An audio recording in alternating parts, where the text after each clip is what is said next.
What's good with it in the hood with it? Welcome back to the collective clips where you guys already know we das. Man, we toss a lot around here, right? But we get it in. But before we get it in, let's get that intro in.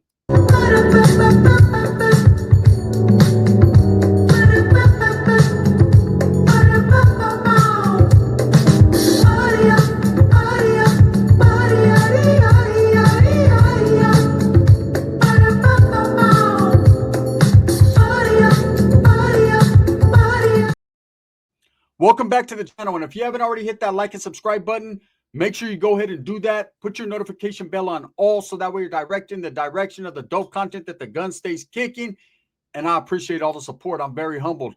Don't forget, man, to hype this video or to join the memberships, man. We're going to be having perks coming up in the memberships, man, that are going to be worth your while. So don't forget to join the memberships here on, of course, the Collective Clips or Gunners Collective TV. Everything helps the channel. We appreciate you. So I got an all-new super series. Are you guys ready for a new super? See, we got Super Wood, we got Super Norteno, we got Super Little Norteno, we got Super Gunner, we got Super Paisa, we got Super Piruja, we got Super Fat Lady. We got a whole bunch of different ones. Super Torta, one of my all-time favorites, right? But this is the all-new super series called Fact or Fiction. See, there's a lot of people out there that hate on your boy. And they say, Gunner just makes up stories. They're all just made up. This is not real. His cousin doesn't exist. This person doesn't exist, even though they exist like a motherfucker when they ask me for money, right? So we're going to get into a new super series called Fact or Fiction, where I'm going to tell you guys a story. Now, it's up to you whether you believe it or not, whether it's fact or fiction. You can leave a comment in the DMs letting me know in the messages if you believe it's fact or if you believe it's fiction. So the story goes like this. I don't know about you, but I grew up watching WWF wrestling. It's now WWE. I love wrestling. I always have since I was a little kid, since Tito Santana was throwing the flying burrito, right? Since Jimmy Superfly Snuka was jumping off cages, landing on his fucking forehead. Since Hulk Hogan, brother, was doing the leg drop, right? But not really landing on anyone. I've been loving it since I'm loving it since then. But there was one wrestler called the Beast from the East, Bam Bam Bigelow. And this is a story that was told by Kevin Nash as well as others. And I actually tapped in with someone who was right there when it fucking happened. So it's up to you if you believe it or not. But there's a story about Bam Bam Bigelow getting pistol whipped by the Nortenos from Sacra, Sacramento, right?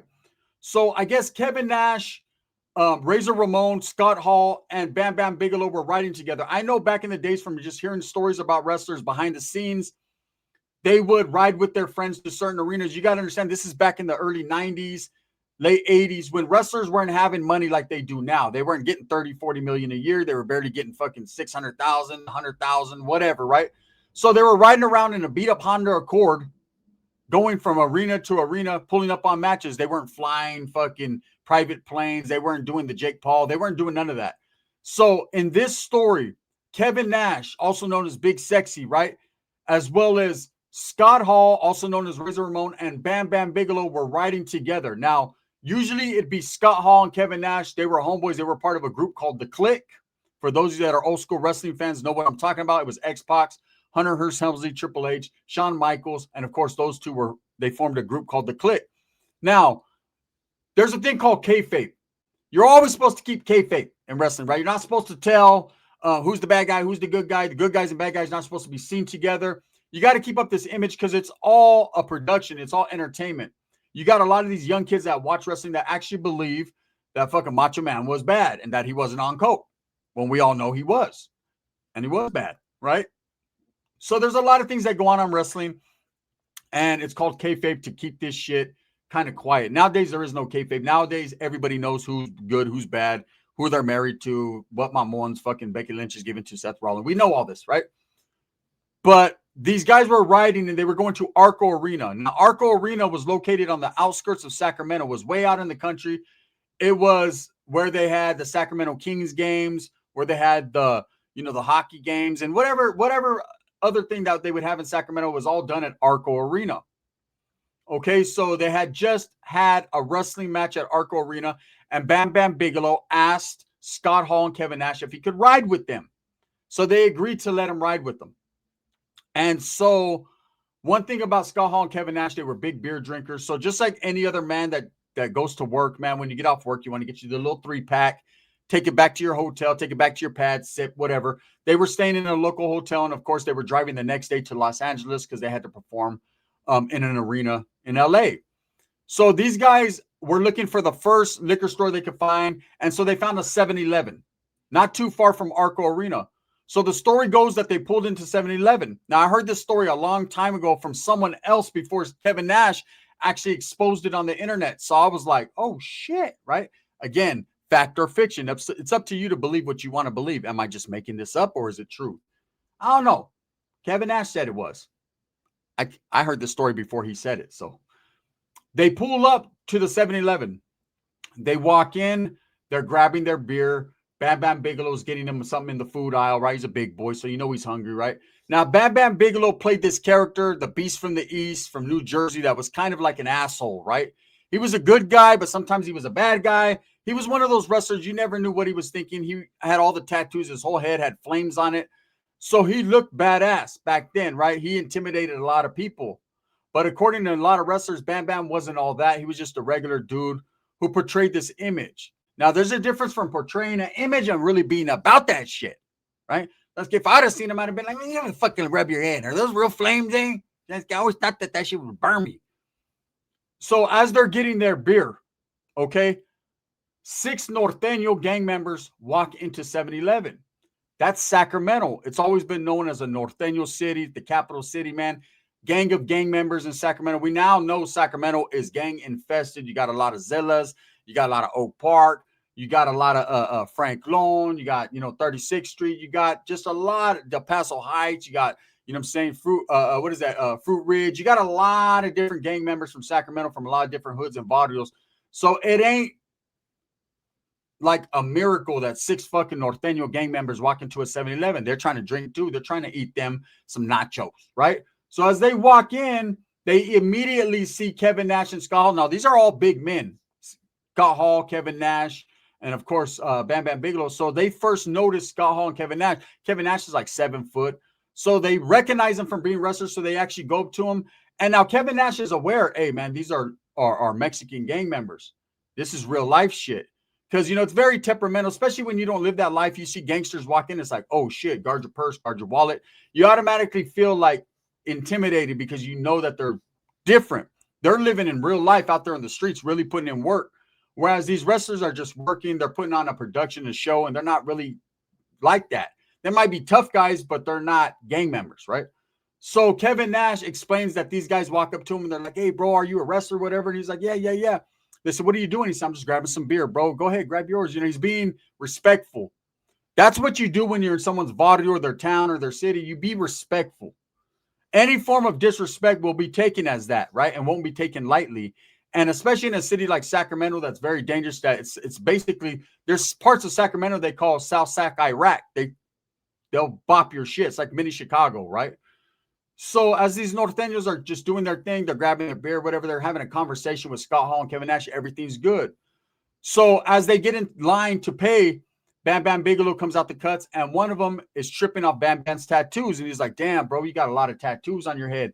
Where'd you get? Did that shit hurt? Where'd you get that? He's just questioning him. He figures he's a wrestler too. He's not as known as Scott Hall and Kevin Nash at this time by these particular guys, right? So that one guy's questioning him. So Bam Bam says, they say, where you from, bro? Are you from out here? And he's like, I'm the Beast from the East, motherfucker. He disrespects them. And he says, man, the tattoos, little punks like you wouldn't get tattoos like this, right? Talking shit. And now Scott Hall and Kevin Nash are, oh no, this fool's talking shit to gang members. So according to Scott Hall, and then I'm going to tell you the version that I heard after, right? According to Scott Hall, they drop their beer. These gang members, they immediately go outside and have a little junta, meaning a little meeting. They're talking. So Kevin Nash is like, fuck. So he pays for his beer. He walks out first. When he walks out, one of the gang members, the Norteños, they come up to him and they tell him, hey, bro, you know what I'm saying? You're good. You were respectful. You and your homie right here, you guys are good, bro. No disrespect. It's all good. Which seems to me quite believable because knowing how the Norteños rock, being one back in the days, it was you can get it too. Anybody can get it. But, bro, we don't have our beef ain't with you. But if you back your homeboy up, then our beef is with everybody, right? But he's got something coming. He's got his issue coming. We're going to lay a demo down. So when Bam Bam Bigelow comes out, they confront him. And they're pissed, right? For the disrespect to one of their homies. And Bam Bam continues to be disrespectful. I don't know if he thought Kevin Nash and Scott Hall had his back or what, but the Nortenos proceeded to pistol whip him and pack his ass out right there. Facts, right? Or fiction. So anyways, they get in the car, man. Somehow, some way, Scott Hall, Kevin Nash never get involved, which to me is kind of flim-flammy in Kevin Nash's story, because if you got a partner that's riding, which see, I come from an era of, it doesn't matter if you're a homeboy, a gang member or not, even if you were disrespectful, if you're riding in our car, homie, we're fucking with you. We got to go all out. Kind of like when you got a cellie in prison. If your cellie's getting smashed on the yard, man, unless he fucked up, right? You're going to back his play because you're going to protect that cell. If someone runs up in your cell to stab your cellie, you get off too because they came in your pad unannounced and they're not welcome, right? So anyways, I don't understand why Kevin Nash and Scott Hall didn't at least pull these guys off them or say, hey, bro, calm down, but they just let them get packed out. So anyways, they ride down the street, and of course, Scott Hall yells at fucking Bam Bam Bigelow, what are you thinking? What are you doing, man? These guys had guns. These guys are gang members. Now, I'm sure at that time they didn't know what a Norteño and a Sureño was, but they just knew Latino gang members, Mexican gang members, right? So that's the story Kevin Nash told recently on a podcast. There was a lot of people questioning it. And then a lot of people not saying, hey, that's what happens when you go to California. Gangs are rampant. There's a lot of them. And it doesn't seem like it's crazy. Well, trip out. About 10 years ago, still active gang members, still in the mix, right? I wasn't, maybe even more years ago, maybe 15.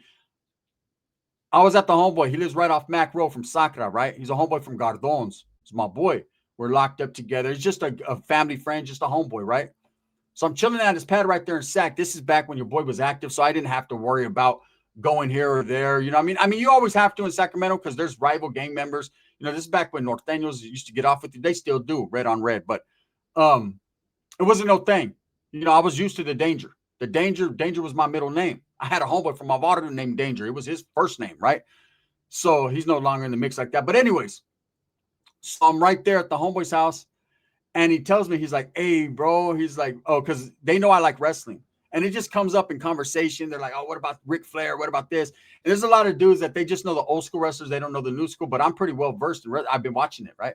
So I'm like, yeah. And we're talking about it. And one homeboy is like, he's there. He's sitting there. There's like 4 dudes, one from Gardon's, a few from a different neighborhood, right?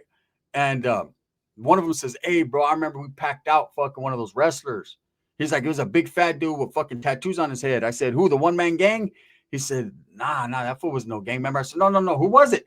And then he says, I don't know, some dude, he had flames and shit. I go, oh, that's Bam Bam Bigelow. He said, that's the motherfucker right there. He said, man, we smashed him. Now, this is way before I heard this story from Kevin Nash, right? So I was like, what happened, bro? Hell no, you guys didn't pack up. Bam Bam fucked you guys up. He said, hell no. He said, I was with like 4 older homeboys. We were going to grab some beer. We were chilling. He said, we went in there. We see these 3 big motherfuckers, right? He said, 2 of them are tall, big dudes, and the other one's just short, fat motherfucker. He said, but we're not tripping, bro. We're like, one of the older homeboys recognizes them as wrestlers, and they're coming from fucking Arco Arena. So we get to chop it up. They're hella cool, bro. He goes, you know us. We're not trying to get shit signed and all that. We just shake their vice sign. It's all good, right? He goes, and then we hit up that fool Bam Bam. One of the little homies is talking to him. That fool disrespects. He goes, so we went outside, and the homies are like, let's kill this motherfucker right now. But the older homeboy's like, nah, because we're seen on camera. He's not trying to get locked up. He just got out. He goes, I swear to you, bro, if that older homeboy wasn't there, the rest of us were down to smack his shit. That's how close Bam Bam came in Sacramento to getting killed, right? He says, so that fool came out, and they just got on him. He said the little homie was pistol whipping the shit at him. I said, no way, bro. So at this time, you got to understand, I never heard Kevin Nash's story. So I was like, nah. He was like, no, serio, bro, palabra. That's word, right? For reals, bro, we were smashing them. So the homeboys are like, you guys didn't smash no WWF wrestler. Back then it was WWF. You guys didn't do that shit. He was like, for reals, homie, right? So I remember going back to the neighborhood and telling a couple of my homeboys that, and they were like, them fools from Sac be firing shit up. They be gangster and shit. I said, yeah, I don't believe that shit, bro. I don't believe you fucking beat up a W. First of all, bro, what the fuck's, and to me, I was all mesmerized. So what the fuck is a WWF wrestler doing at fucking 7-Eleven, bro? I'm thinking they're all rich and shit. You know, I don't know. You know what I'm saying? I'm in the mix like that. And so years later, I'm on YouTube and I watch, different wrestling podcasts, and I see Kevin Nash tell this story, how the Norteños actually pistol whipped Bam Bam. And I remembered, and I was like, damn. So that shit really did happen. I got to apologize to the homeboy. There's been plenty of time. You know how you don't believe bullshit? Motherfuckers be firing up stories. They say all the time, Gunner, all he does is lie. He fires it up. And then you find out later it's facts or truth. And then you're like, you don't apologize this year. You're just like, You know, by this time now, I'm not an active gang member, so it's not like I can go back into that vault and be like, "Hey, bro, you were the truth." Either fuck you. How about that, right? But it was a story that I heard. I believe it's a fact. It's up to you whether you believe it or not. But with that being said, man, you know, that's why you have to watch and be aware of where you're at and don't disrespect no one. You know, I've went places, man. I thought I was tough and I got untoughened. You ever, that's a new word, untoughened. Right? I thought I was tough. I remember, man, I was in Seaside. This fucking place, it's called Seaside. It's by Monterey. It's by Salinas, all that, right? Gang of Crips right there in Seaside. Gang of them, gang of brothers, right? Tongans, Usos, all that, right? And I have my primo, and I haven't even introduced my primo yet. We used to call him pimping and pandering, right? He thought he was a PI, man. He had diamond teeth though before everyone else had that shit. I remember they were all silver and shit. And I had pimping and he had pandering on the bottom. And so he was like a Crip type motherfucker. I don't know what he was, right? Little D boy, whatever. He did a little bit of everything. He was like that dude, America. He was trying to reinvent himself all the time. So we were chilling at one of my tia's house in Seaside. They had just moved there. And or it was my primo, in fact. But his mom was there. And they were like, hey, go to the store, grab a bottle, grab some shit. You know what I'm saying? We're drinking, everyone. So he's like, let's go. So we go. There's a gang of Crips right there, right? And as soon as we pull up, he's like, these my homies, cuz. These my homies. That's how my cousin talked, right? Blacked out the game. These my cousin, my homies, cuz. So I'm thinking, all right, cool. So I jump off the car. And one of them goes, hey, what's up? What's up? Who's this? They know my cousin, right? He's like, but they see my cousin as a poop butt. They didn't see him as one of the homies. They seen him as fucking bro. Stop it, right? I'm not knowing that. So I try to act all tough. Norte, homie. And they're like, and go ahead and go on with that shit. I said, what do you mean? I said, man, bro, we don't give a fuck about none of that right here, man. You know what I'm saying? This is Crips, cuz Norte's whatever, right? I guess they didn't like Nortenos, those dudes, right? So I'm like, man, fuck that. I go in the store, grab my little soda, I grab the bottle. My cousin's like, hey, don't we fuck with these dudes? These are real deal. And there's like 6 big black dudes, 6, 7 of them, right? I'm like, damn, right? So as I come out, I ain't no punk though. I'm like, man, I don't give a fuck about that, man. You know what I'm saying? They were like, well, where you from? I said, I'm from the Central Valley, Norte, right? They're like, again, we don't care about that shit. I said, well, I do. You know what I'm saying? I don't care about Crips. Boop, boop, boop, boop, boop, boop, boop. My cousin was like, damn, cuz, why'd you do that, cousin? I said, cousin, the Crippin' way, right? I'm like, what? I got my ass whooped pretty bad, right? I remember they had to throw me in the car, broke the bottle over my head, man. Came back. My tia was all pissed because she's an alcoholic. She was mad because she didn't get her bottle right. They just fucked me up. Again, I tell you that to say this. You don't disrespect people. You don't, especially when you're in their hood, man. You just got to just keep your muzzle on. That doesn't mean be a punk. You got to be about your business, right? No matter where you go. It's a catch-22. You know, your homeboys will be like, nah, you better represent, homie. Yeah, okay. I got a piece of glass in my head, dumbass. That's how much I represented. Motherfucker, you guys don't represent me when I'm locked up, but at least fucking, yeah, voila. You guys don't represent me. You represent my old lady's fucking mouth, but you don't represent me. Anyways, with that being said, let me know what you guys think about the Bam Bam Bigelow situation. Did the Nortenos really get on him? Again, I'm telling you guys, as real as it comes, palabra.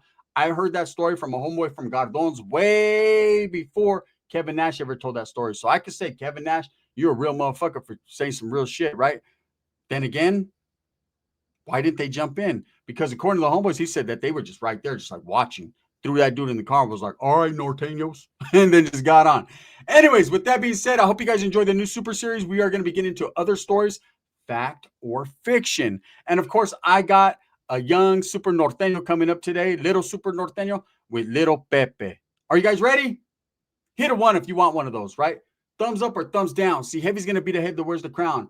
I'm going to continue to strive, struggle, and strive for what I truly believe in, and that's the betterment of all people. Again, I want you to know that this content that I'm providing today has been provided to me, right, and sponsored by Barrio Liquors out there in the Central Valley, Turlock, California. Make sure you tap in and show some love, man. Support our people.